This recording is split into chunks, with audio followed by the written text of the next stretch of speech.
obligatory intro. Hey, what's up, Street Talks? It's Eric here from the Eric here Street Photography Blog. Hey, why are you laughing, Brian? I'm in Detroit with my boy Brian. Say hi to the camera, Brian. Hey, what's up, Street Talks? All right, so we'll do an interview with you. So for those of you who may not be so familiar with Brian, Brian, why don't you just introduce yourself to the camera? My name is Brian Day. I live in Detroit. Yep. Shoot street photography and a few other things. And speak up because it's kind of loud in here. speak up. What focal length is that? It feels like it's like on my nose, man. No, it's good. It's good. It's good. Back up? I feel No, like you just be natural. keep talking? Yeah, just keep talking. Yeah. All right. Yeah, so I'm from Detroit. Been here all my life. I'm 35 years old. Street photography, landscape photography, documentaries type stuff. Most of it sucks like everybody else, but you know, trying to improve and keep shooting just like anybody else. All right. So Brian, let's just start off by saying, so you're a Detroit native. Yeah. So yeah, we can order right now. Order? All right. What are you gonna order? I'm gonna have the grilled chicken season. Yeah. They make it a little movie. Yeah. Embarrassing me. Yeah. He didn't know that people still lived in Detroit, so he's like. Yeah. I was pretty surprised. Yeah. Where are you from? I'm from LA. Really? Yeah. I'm going there next year. Oh, you'll love it. But I prefer Detroit. It's got more character. No, just the Yeah, JJ. you don't want to live in LA. See what kind of people come from? Yeah, crazy like me. Yeah. Now I'm gonna have a grilled chicken Caesar salad.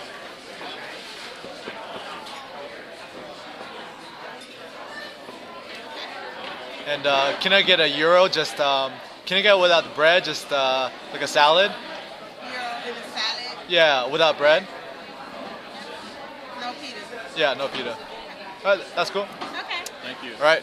You gonna edit all that out, right? No, I'm gonna keep this in. All right, so let's keep it in. So, so you're a Detroit native. So, tell us a little bit more about your personal background. You know, growing up in the city, and you know how you've kind of seen it change and evolve over the years, and you know. Yeah, so Detroit was obviously an industrial town. My parents, I was raised in a middle class household. My parents, they're still together. They've been married now for 36, 37 years. Oh wow. My dad worked in the auto industry, worked for Ford Motor Company in the auto plant, like most of the middle class families here. My mother worked in a bank, and you know they did their best to raise me as a decent citizen. I didn't rob you for your Leica tonight. Oh, so. not yet.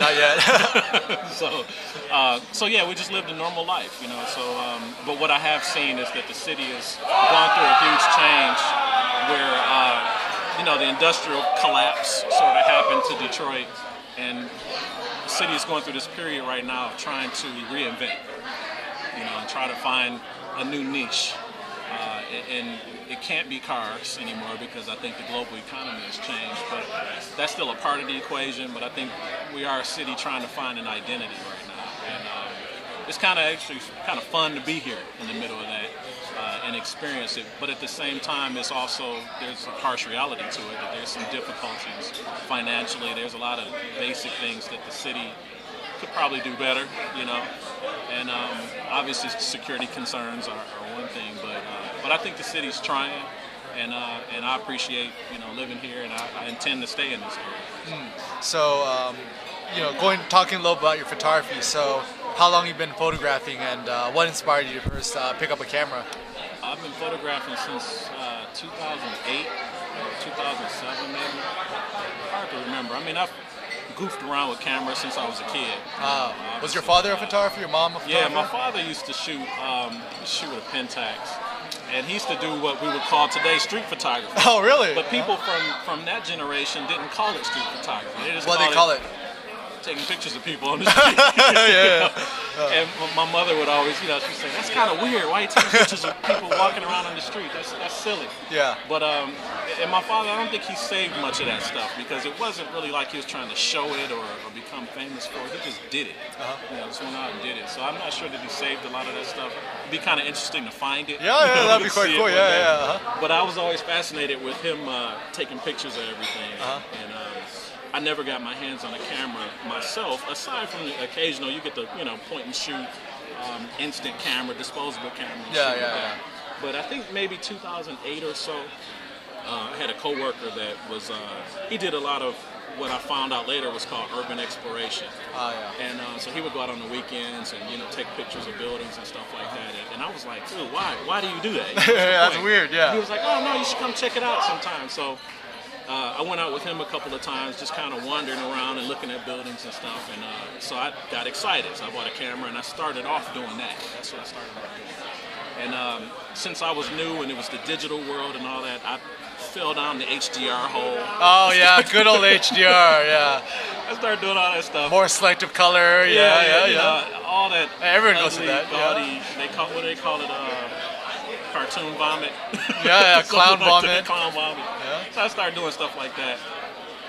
But eventually, as I started to try to get educated on photography as an art form, I started to notice some of the classic photographers, the Ansel Adams and the Gordon Parks and some of those guys. And that led me into trying to understand what it takes to make a good photograph. And going down that rabbit hole eventually led me to the Cartier-Bressons and the Winograns and the Robert Franks and the Freelanders and all those folks. Which, from there it was like, wow, we got a lot going on the streets of Detroit. Maybe I should try that a little bit. So I started to walk around with my camera, and that's how I kind of picked up street photography. So then I found people like you on the internet. Oh yeah, crazy dudes, crazy Asian tourists on the internet. Yeah, this asshole, right? One of the things that I wondered a lot was, generally whenever you see photos on the internet of Detroit, it's what they call the ruin porn, right? It's just abandoned buildings, things falling apart and stuff like that. And I know there's a lot of photographers like Noah Stevens with his Faces of Detroit, trying to paint a more positive picture of the city. I think one of the difficulties of shooting in Detroit is, there's not that many people walking in the streets of Detroit, let's say compared to New York City. So how do you overcome that? And I guess what do you try to get out of your street photographs? What do you want the photos to say about your subjects, about Detroit, about yourself? That's a hard question because, I feel like I sound pretentious if I say I'm trying to find some art, in the pictures. And while occasionally you'll look through pictures after the fact and say, wow, that picture kind of says something. Yeah. When I'm out shooting, I can't honestly say that I'm looking for something specific or that I'm trying to tell a story. I think it just boils down to you walk around and you look for things that pinch you, sort of emotionally. And when you see that or you feel that pinch, you hit the shutter and you see what you get. And so walking around Detroit, it's not like I'm consciously trying to tell people that Detroit is a good place or don't think badly of Detroit or anything like that. I just go out and feel impelled to take the pictures. Now, at the same time, I am interested in work outside of street photography, kind of like what Noah's doing, which I think is positive, and specifically geared towards telling a story.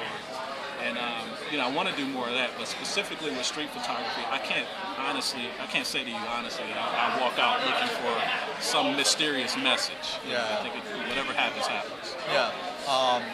One of the projects that you've done that first kind of brought you to internet stardom was your Time Traveler series. Yeah. And I remember when I first saw the photos, I was quite touched. Tell us a little bit more about that project, how it developed, and I guess why it's meaningful to you. Well, how it developed, like a lot of things, kind of start from your circumstances and convenience. The job that I had to wear a suit to work, most days. So I was in a suit already. But in my commute going downtown back and forth to work every day, I saw a lot of the buildings around town and stuff like that are kind of falling apart. And again, this is completely separate from street photography. So I did have sort of a mentality that maybe I can do something conceptual with the picture. So like we were talking earlier today, and I was saying how I've always been fascinated with the concept of time. Yeah. And how you can, you imagine yourself going back in time, especially if you've grown up in an area. You go to Rome or any other place that's interesting today, and you wonder what the civilization was like years ago. And so I don't know, it just kind of evolved into this idea where there was this time traveler that's carrying this briefcase. He doesn't show his face, so you never really know who he is. But he's sort of appearing in these notable places around town. with the intent that he's documenting the experience and perhaps taking that information back into the future, maybe to tell some type of story. So it's completely conceptual. It was sort of evolving as I went along. It wasn't like I wrote a script. You know, it was like as I passed the site, it was interesting, and I felt like maybe it plugged into that series. You know, I would maybe plan to come back with my camera and set up and take a shot. So. Yeah. And so bridging after that project, another project you've done that is probably more street photography / documentary is your series on firefighters. So tell us a little more about that project and how you say it was maybe different and unique from your Time Traveler series. Yeah, it's funny. I think they're all kind of connected to my fascination with time, I guess. But the firefighter series sort of evolved from. There's always sirens going off in Detroit. You know, I think in any big city there's always sirens. But a lot of times, more often than probably being police cars, they're fire trucks in the city. And having grown up in the city, a lot of my friends are firemen, Detroit firemen. Because coming out of school, our generation, that was one of the jobs that was pretty cool. It was well-paying, decent paying. And so a lot of guys got into that. You know, guys that maybe didn't go to college right away or wanted to jump into that. So I had that connection where a lot of my friends did this for a living. And in talking to a lot of those guys, it's kind of interesting how they don't ever really want to tell you how difficult it is to be a firefighter. They don't tell you the types of things that they experience. Especially if they're married. They don't want their wives to know how dangerous and risky it is and all that. But like I said, through my commute, I could see how the city was kind of declining, and a lot of it had to do with the fires that are being set around town. So the idea that I had was to follow the firefighters around through different events, fire scenes, and document not so much the fire burning or the angst of the neighborhood because their houses are burning down, but kind of trying to capture how difficult it is to be a firefighter, specifically in this city where they probably have more fires than any other city, any other major city in the United States. In fact, the documentary just was completed recently called Burn, and I think it's still in that Kickstarter phase of trying to go into national distribution. But it's about the same thing. They follow a couple of firefighters around, and the experience here in Detroit is really unique. So I kind of wanted to capture some of that through those pictures. And I feel like I'm talking way too much. No. It's all golden. So you have a pretty cool book. Oh yeah. Let's talk about this guy. Yeah, let's talk about this guy. Don't talk about me. I haven't accomplished anything. No. But this guy, Don Hudson. Yeah. Everybody go check him out. Don Hudson is he's on Flickr under the Flickr name Don Hudson. yes, that's very straightforward. Yeah. And he joined Flickr I think a few years ago, and he started posting pictures from the 70s from Detroit. And I think a lot of people started to respond to it, and some publishers in I think France found him through his Flickr site and connected with him and decided that they should make a book of his work. And if you look at it, it's, I think it's in the vein of Gary Winogrand, that type of work.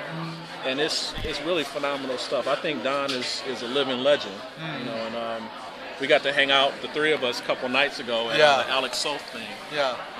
But he's got this book out now called From the Archive. So I encourage people to check it out. So what do you enjoy most about Don's work? What I like about Don's work is that he had an eye for things that were just completely random. But it's like his timing was always perfect. He was always in the right place at the right time. But he had a knack for catching more than one interesting thing. I think, a lot of times when we start out in street photography, I know I was this way for a long time, and I think I'm just starting to mature beyond that. But you get so hooked on seeing one interesting thing, a lady with a red umbrella, or an old man, jumping over a puddle, or something like that. But if you look at work like his that I think is a lot more mature, you can see that his eye noticed several things in the image that make your eye jump around. It makes you want to analyze the picture and kind of look around the frame and see a lot more of what's happening in the scene. And so I really appreciate that style of photography. I think it's very sophisticated kind of street photography, and it's a style I have a lot of respect for. So when you're looking at street photography, or when you're shooting yourself, describe, we talked about this a little earlier, but describe what would be the perfect street photograph for you, and you know, what makes a photograph meaningful to you? Well, that's a tough question because if it's a staged photograph, you kind of know if you nailed it or not. You know, if you set up the lights, you position people, you shoot it the way you want to shoot it. You know if you got something right away. But with street photography, you don't know for a long time. Yeah. I think that's the hole we all kind of fall into sometimes. That you take a shot and you feel like, oh, that was perfect. The light was right. Yeah. I got a decisive moment. I got a cool color. I got a random limb coming out of the frame, or some deep shadows or something like that. Yeah. And I don't know. I kind of feel like, to me, the ideal street photograph evokes some sort of emotion, and not in a cheap sense, not something pornographic or something violent and just plain morbid. It's something that people look at and they either feel love or nostalgia or just some sort of appreciation for that human connection in the picture. Again, like I said, I don't know that it's possible to consciously go out and do that because you can't control what happens on the street. You have no control over those things, but it's fun to go out and try. And I think that's why so many of us love street photography. You have no control over anything but when you press the shutter. Yeah. Another thing we talked about is the single image versus, let's say, a picture story or a series. Tell us a little bit more of your thoughts on that. I think there's a place for both, but I think, and I'm not sure if I'm probably not qualified to answer this question maturely because I haven't been shooting street photography for very long. But I would imagine that over years of shooting street photography, shooting the random photograph, I can imagine that a photographer would want to do something else, take it to the next level some sort of way. Even in my short period of time, maybe I just don't have enough patience for it, but I feel like I shoot the random photograph, but then I want something more. And I want to tell a story if I can, or I want to at least connect the thread between the pictures if possible. I just put it in. Oh, yeah. Sandwich without the bread. Oh yeah, it looks good. Thank you so much. All right, thank you. Commercial break. Okay. Okay. We need to keep going. Keep going. Thank you. What were we talking about? The common thread. Yeah, so I like common threads in pictures that connect themselves together. So it's difficult to do that because you as a street photographer, I think the flaw that I know that I have is you try to force it to work, and you try to force that this is a great picture, and it's cool.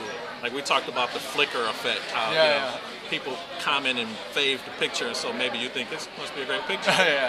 But that's fool's gold, So I guess I'm still in that formative phase where I'm trying to get to a point where I can detach myself emotionally from pictures and shoot long enough to connect a theme. Like looking at Don's pictures, and you see this theme of how Detroit evolved, and you can look at the characters in the pictures, how they changed. There was a lot of people who now live in the suburbs that were in the city back in the early days of his pictures, and I think that tells kind of a story. So I think I'm just talking too much. No, that's good. I have two last questions for you. But I like to do some. Yeah, that's good. One question I always like to ask people is, a lot of street photographers out there trying to find their own voice, trying to find their own style. Who, of course, we're all constantly learning. I'm learning, you're learning, we're all learning. So, what kind of advice or guidance would you give to street photographers? Maybe advice you wish that you gave yourself if you jumped into a time machine and told yourself maybe 2 or 3, 4 or 5 years ago. Get off the computer. Get off the computer. Take your camera and go shoot. Get out and shoot. Don't get caught up in social media and how that defines what's good and what's not.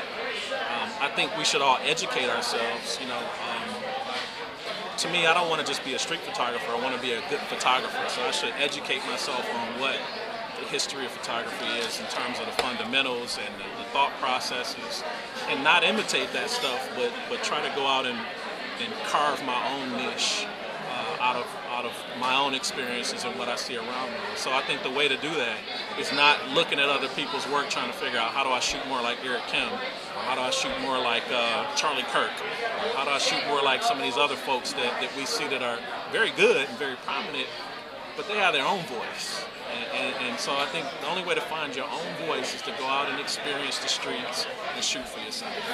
And last people you'd like to give a shout out to before you have your meal? When I give a shout out to Don Hudson, like I said, obviously with his book that just came out last Friday. And that's pretty much it. I mean, all my folks in Detroit, we mentioned Noah Stevens. I want to give a shout out to him working hard on his project around the city. And all the folks out there shooting street photography. It's harder than it looks. Oh, yeah. I admit that I suck, so admit that you suck, and get out there and shoot. All right, thanks, Brian. All right, bro. Peace out.